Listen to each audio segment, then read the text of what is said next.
Hollywood has preserved the images of many legends through unforgettable roles, lines, and melodies. But behind the glitz and glamour, some artists had to face Alzheimer's, a disease that gradually affected their memories and lives. In this video, we will look back at the journeys of 10 famous stars with respect and empathy. Which character moved you the most? Please share in the comments, hit like, subscribe to the channel, and turn on the notification bell to watch the next stories.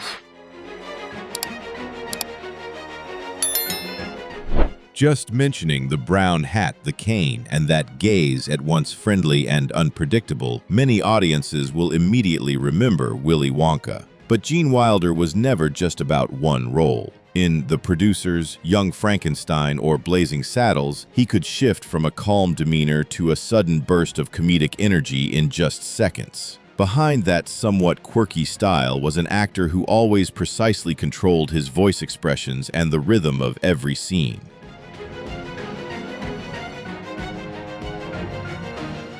When Gene Wilder was diagnosed with Alzheimer's disease, he and his family decided not to make the information public. His condition was kept private for about 3 years and was only revealed after the actor passed away in 2016 at the age of 83. According to a family statement, this was a decision made by Wilder himself after discussing it with his closest loved ones.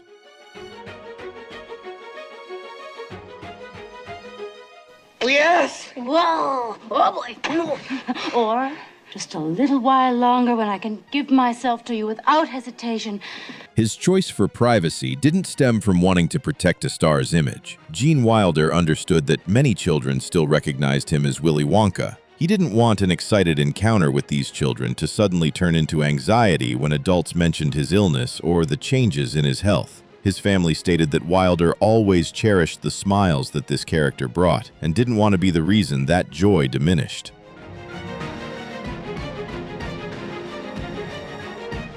In his final years, Alzheimer's affected many of Gene Wilder's abilities, but his family said he still recognized those close to him and never lost his naturally gentle personality. He continued to enjoy music, painting, Western films, and time with his wife Karen. His life then was no longer tied to movie sets or grand premieres, but remained filled with peaceful days surrounded by art and family affection.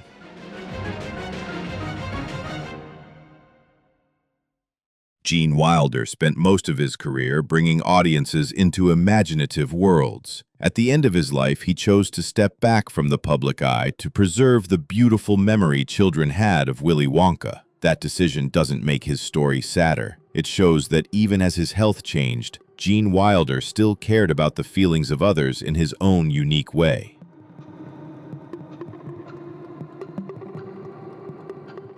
An old raincoat, messy hair, and the line signaling he had just one more question, Peter Falk turned very simple details into the unmistakable image of Lieutenant Columbo. This character didn't impress with a tough exterior or high-speed chases. Columbo won through patience, observation, and a way of remembering details that others often overlooked. Peter Falk was tied to the role of Columbo through many stages from the early 1970s to several returns in later decades. However, his career wasn't limited to a single character. Falk was also a highly regarded stage and screen actor, earning 2 Oscar nominations before Columbo became the defining role of his career. By late 2008, Peter Falk's health condition became known to the public through legal proceedings regarding his care. And that was important because those people could see and hear everything. Play was at third base, and I got called out at third base. In documents filed with the court, his daughter stated that the actor suffered from Alzheimer's and was no longer able to manage certain personal matters. This was also when the family had to make important decisions about who would be responsible for his care and protecting his interests. The contrast between Columbo and Peter Falk's final years drew significant attention. On screen, he played a detective who always maintained focus and never let any small detail slip by. In real life, the disease impacted his memory, cognitive abilities, and independence. However, there is insufficient reliable evidence to claim he completely forgot the role of Columbo, so that detail shouldn't be used as a fact in scripts. Peter Falk passed away in June 2011 at the age of 83. After his passing, audiences continued to find Columbo through old episodes, a man with a simple appearance who always saw what everyone else missed.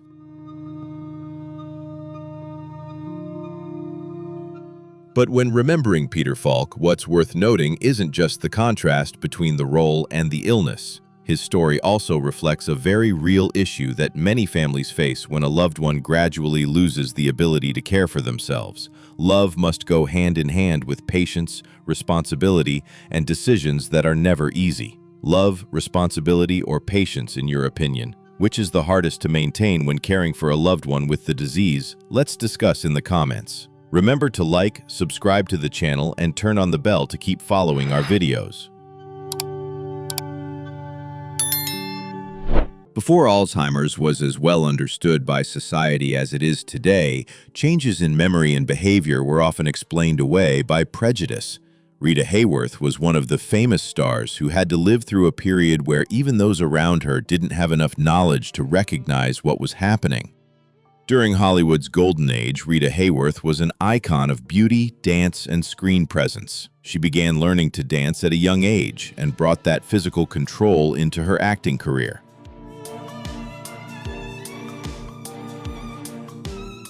The role of Gilda in the 1946 film of the same name made her image one of the most recognizable icons of 20th century American cinema. But by the 1970s, Hayworth began struggling to remember lines, focus, and work on set. Instead of being seen as signs of a neurological condition, these manifestations were often attributed by the media and some in the entertainment industry to alcohol use or the assumption that she was no longer capable of working.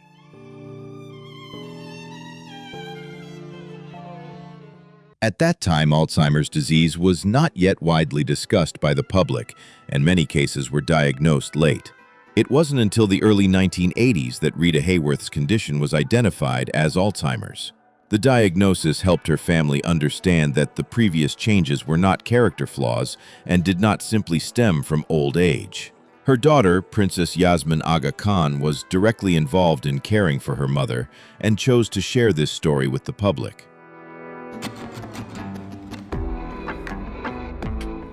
Instead of letting her mother's illness be hidden by stigma, Yasmin became an active advocate for Alzheimer's awareness. Fundraising events named after Rita Hayworth were subsequently organized to support research, care services, and families going through similar circumstances. Thanks to this advocacy, Rita Hayworth became one of the earliest public faces to help Americans see Alzheimer's as a medical issue requiring attention rather than something to be silently hidden.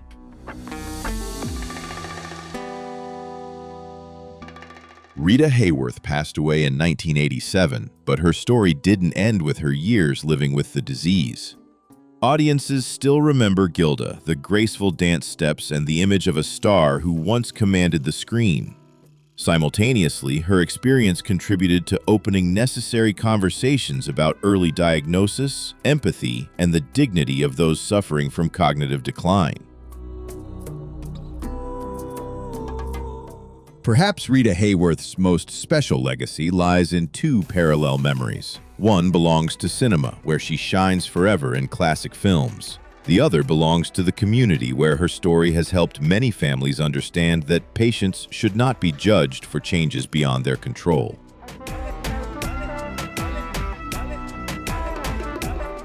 Music was once where Glenn Campbell displayed an almost instantaneous memory. With just the first few bars, he could find the right chords, keep up with the band, and lead the audience into familiar melodies.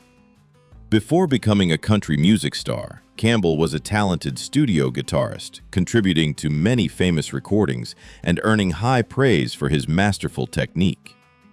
His name later became synonymous with hits like Rhinestone Cowboy, Wichita Lineman, and Galveston. Campbell also hosted his own television show and appeared alongside John Wayne in the movie True Grit. From the studio to the stage, his career always depended on the precise coordination between his hands, voice, and musical memory. In 2011, Glen Campbell went public with his Alzheimer's diagnosis. Instead of immediately retiring, he chose to perform a farewell tour. This was not only an opportunity for him to meet his audience again, but also Campbell's way of continuing to live with what had been part of most of his life.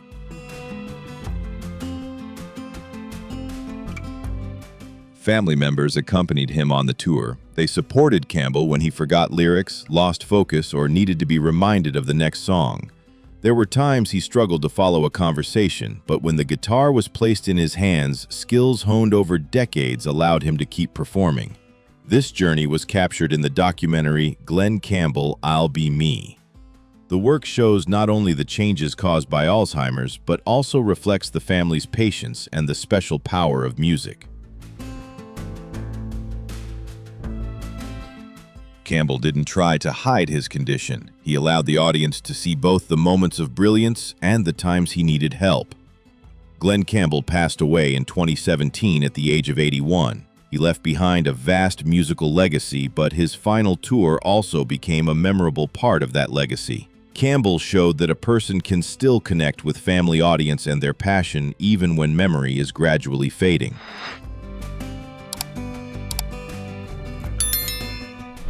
Charles Bronson never needed many lines to grab attention. A rugged face, steady gaze, and a demeanor that rarely showed emotion helped him become one of Hollywood's most distinctive action stars. He appeared in many famous films such as The Magnificent Seven, The Great Escape, and The Dirty Dozen. By the 1970s, the Death Wish series propelled Bronson to box office stardom.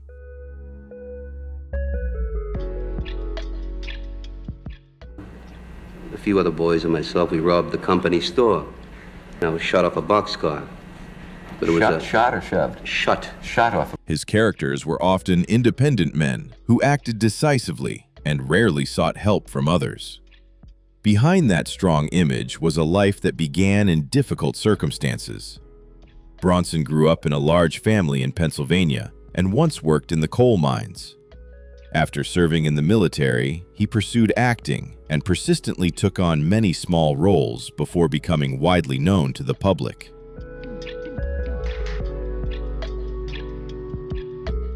In the late 1990s, Charles Bronson stepped away from the screen and lived more privately. His health gradually declined, while his family chose to keep most personal information away from media attention. His final years were thus very different from the image of the hero who always controlled every situation on film. Bronson was reportedly facing Alzheimer's disease in the final stage of his life. As his cognitive abilities and independence changed, he needed the care of those around him. This is a reality that no cinematic image can cover. Even a man who once represented strength sometimes needs protection and support.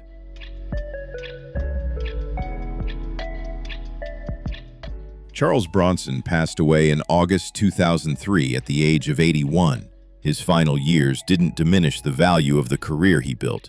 Audiences still remember his quiet demeanor, powerful presence, and the roles that helped him become one of the most recognizable faces of 20th century action cinema.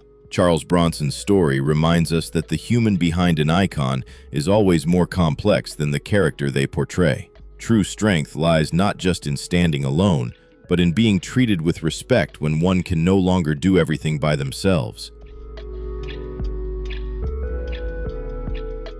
Amidst the vast desert in Lawrence of Arabia, a figure slowly approaches through the heat haze. That scene not only introduced the character Sharif Ali, but also opened up the international career of Omar Sharif, an Egyptian actor who crossed language barriers to become a beloved star worldwide. His role in Lawrence of Arabia earned him an Oscar nomination. Later, Dr. Zhivago further solidified Sharif's position in Hollywood. His expressive eyes, elegant demeanor, and natural acting style allowed him to portray both strong characters and introspective men.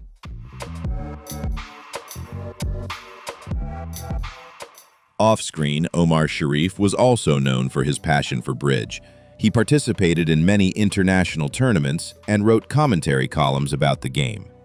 I counted the money. It was 1,164,000. Wow. So I said, I got to do something for this girl. So I called Interflora. Bridge requires memory calculation and strategic thinking abilities that showed Sharif possessed a rich intellectual life alongside his acting career. In 2015, his son made it public that Omar Sharif had Alzheimer's. By then, the actor had stepped away from most public activities and lived quietly in Egypt. His health and memory gradually changed, causing a man who once memorized scripts, languages, and complex bridge sequences to depend more on family care. During this period, Sharif no longer appeared frequently in the media. His family maintained a private space for him where he could rest and stay close to loved ones. His life was no longer about international film sets or grand premieres, but was narrowed down to peaceful days in his homeland.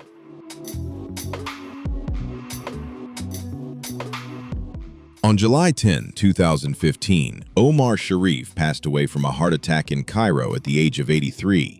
Information about his Alzheimer's was only made public less than 2 months before his passing, but the disease wasn't the only thing that defined the end of his life. Audiences still remember Omar Sharif through the image of Sharif Ali appearing from the horizon, Dr. Yuri Zhivago standing amidst the Russian winter, and the roles that brought an Egyptian artist to world cinema.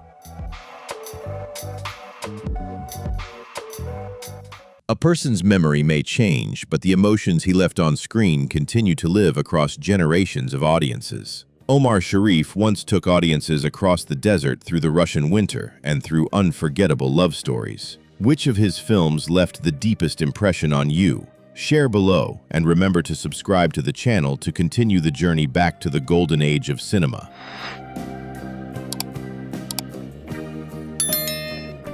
On the Enterprise, Scotty was always the one called upon when every system seemed beyond repair. In just minutes, he could identify the problem, reroute power, and help the crew continue their journey. Through that role, James Doohan became an icon of calm knowledge and the ability to find solutions in the most complex situations. Montgomery Scott wasn't the captain or the central figure, but he played an indispensable role in Star Trek.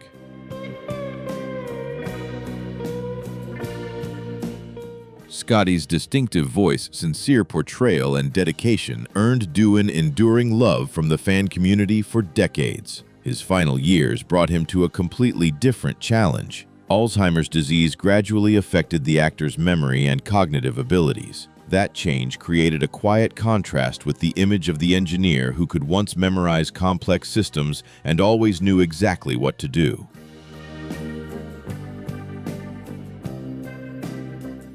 In 2004, when his health had significantly declined, James Doohan still attended a farewell event held in Hollywood. He was 84 at the time, and his physical health wasn't what it used to be, but he still spent many hours meeting those who loved him as Scotty. Thousands of fans came to express gratitude, share memories, and say goodbye. Doohan didn't appear to recreate the image of a high-energy engineer on screen.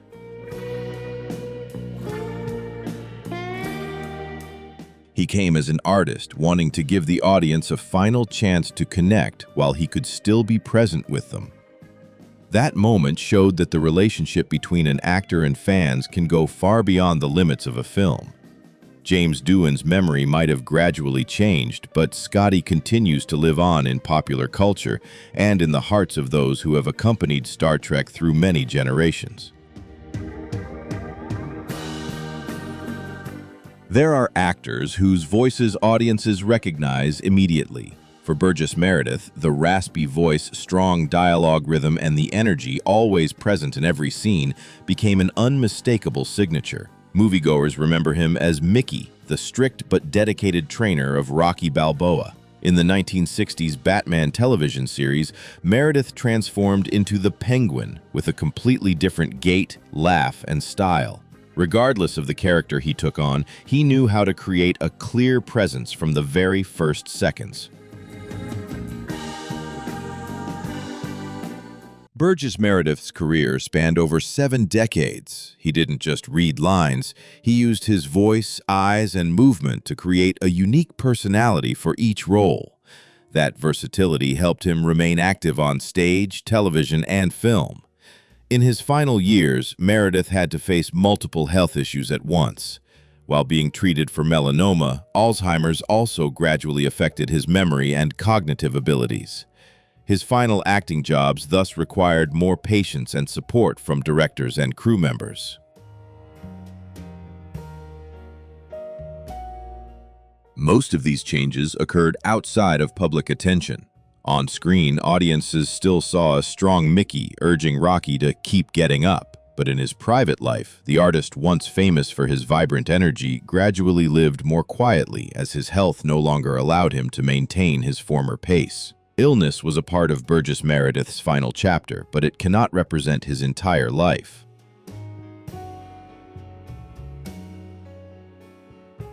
What remains is decades of artistic work, distinct characters, and a voice that has become a familiar memory for many generations of audiences. Do you remember Burgess Meredith best for his role as Mickey in Rocky, or through another character? Share your answer in the comments. Like, subscribe to the channel, and turn on the notification bell to continue meeting legendary faces of cinema.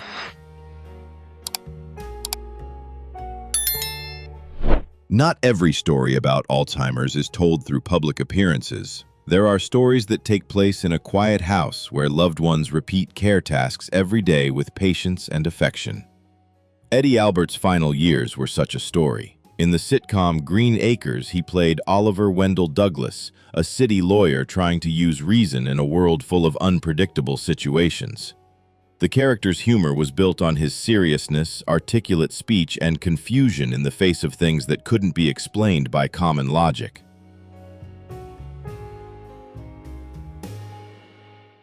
Eddie Albert built an image of a lucid, practical man, always trying to keep things in order.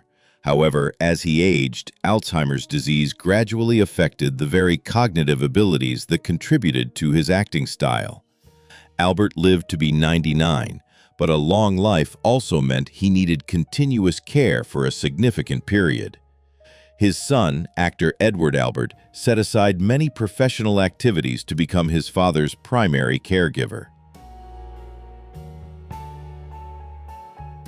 That work had no spotlights or applause. It was about helping his father through moments of confusion, maintaining daily activities, and protecting him from unnecessary attention. Edward chose to be by his father's side during a stage when family presence becomes more important than ever. Their relationship also gradually shifted. The father, who once raised and guided his son, now needed to rely on that same son for daily life. But dependency didn't strip Eddie Albert of his dignity.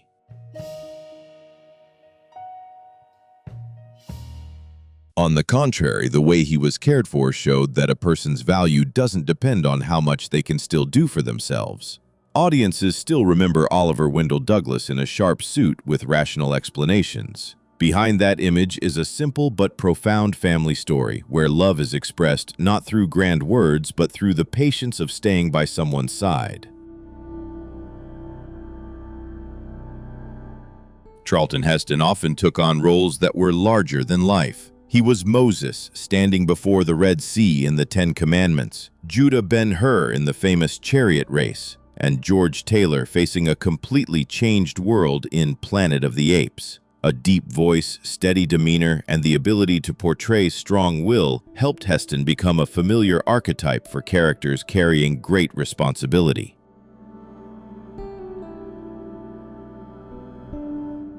On screen, he often played men who stood firm against danger and did not easily succumb to circumstances. Therefore, his announcement in the summer of 2002 drew significant public attention. Charlton Heston was 78 at the time and still lucid enough to talk about changes in his health himself. Instead of waiting for the media to speculate, he chose to appear in a pre-recorded video to directly share with the public.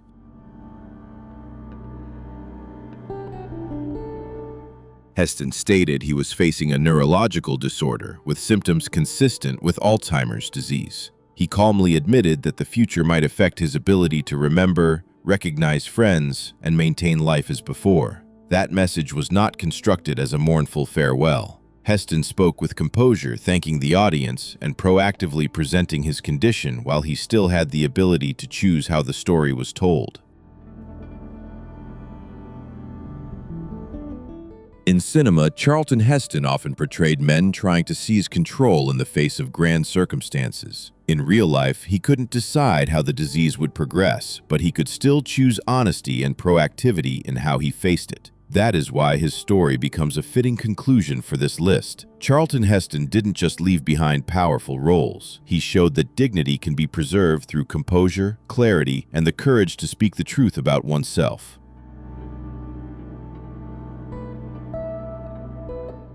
10 people, 10 different journeys, but all left one thing in common. Their value didn't end when memory began to change. Audiences still have the movies, songs, and moments that once moved them, while their families preserve deeper memories than any role. In your opinion, which story brings the most meaningful lesson about family ties and empathy? Share your thoughts in the comments, like, subscribe to the channel, and turn on the notification bell to meet us in the next video.